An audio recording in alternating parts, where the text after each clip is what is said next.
Évangile de Jésus-Christ selon saint Luc.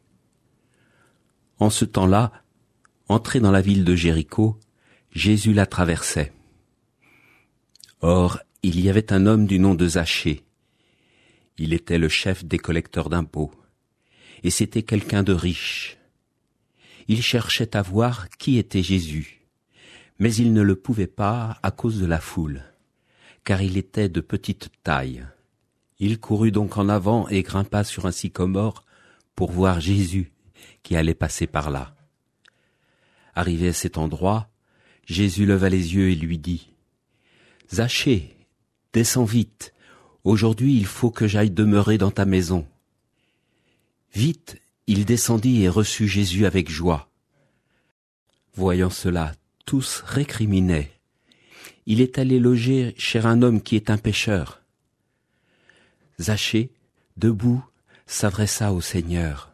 « Voici, Seigneur, je fais don aux pauvres de la moitié de mes biens, et si j'ai fait du tort à quelqu'un, je vais lui rendre 4 fois plus. » Alors Jésus dit à son sujet, « Aujourd'hui, le salut est arrivé pour cette maison, car lui aussi est un fils d'Abraham. En effet, le Fils de l'homme est venu chercher et sauver ce qui était perdu. »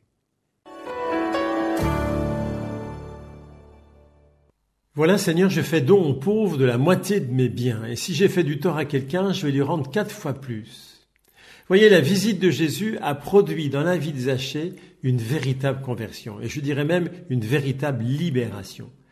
Parce qu'il était enfermé, Zachée, prisonnier de la réputation qu'il traînait derrière lui, prisonnier de ses comportements et de son péché.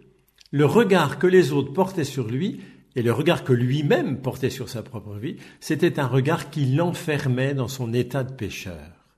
Et voilà que Jésus lève les yeux vers lui et qu'il ne le regarde pas d'abord comme un pécheur, mais comme un ami à qui il demande l'hospitalité. Il sait bien que la maison intérieure de Zachée, où il veut descendre, n'est pas vraiment en ordre. Mais Jésus n'identifie pas Zachée à son fouillis intérieur, à son péché. Il le connaît, ce fouillis, mais il n'en a ni peur ni honte. Il voit d'abord l'ami à qui il demande l'hospitalité. Eh bien, ce regard de Jésus va libérer le cœur de Zachée et va faire jaillir en lui une source d'amour pour ses frères. Grâce à ce regard de Jésus, Zachée n'a plus peur de ses frères. Il n'a plus peur de se laisser regarder tel qu'il est, avec ses imperfections. Il sait maintenant qu'il n'est pas d'abord pécheur, mais qu'il est d'abord l'ami du Christ. Frères et sœurs, certains d'entre nous ont peut-être envie de dire « D'accord ». Mais Zachée, lui, il a réussi à se convertir, c'est-à-dire qu'il a réussi à passer à l'acte et à faire des gestes concrets.